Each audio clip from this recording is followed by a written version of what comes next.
Wala pa, test lang muna ito, mama. Pag-alatan. Hey! Hindi pala pwede yan yung ano yung dinadaykat ni Kuya kasi bilog pala yung ano. Bilog yung registro niyan. Yung isa na lang. Ano na lang naman, 120 na lang. Tagayin mo na lang. Para ano, ma-excite ka pa ng konti. Oo, kasi ito board na pala to. Gigil ka pa.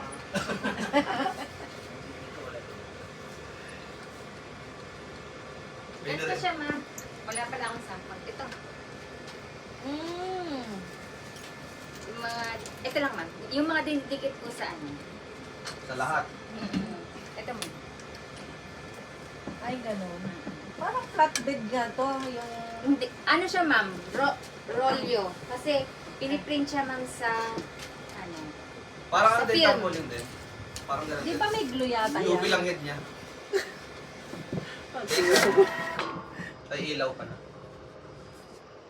Paglabas mo, nakatap na yun. Oo, ano lang, ka-transfer lang. Alin? Yan. Nakakat na. Ganito yung Paglabas. tsura niya, ma'am.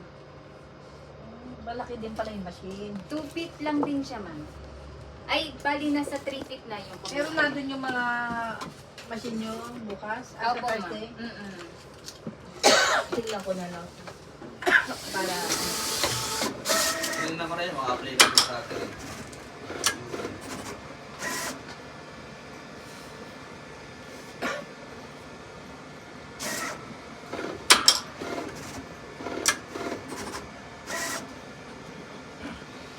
May pair po yan, di ba, Kuya?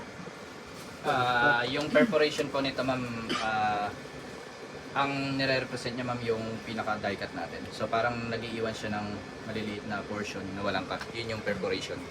Pero yung perforation na parang sa ticket, ma'am, kailangan natin siya i-design dun sa ano, sa Illustrator or sa Corel. Doon sa layout mismo. Illustrator. Pwede. Pwede daw. Pwede po. Pwede ba yun? Paano? Pwede mong... Paano siya magde-design? Ano, ma'am, ite-training pa po ito, ma'am.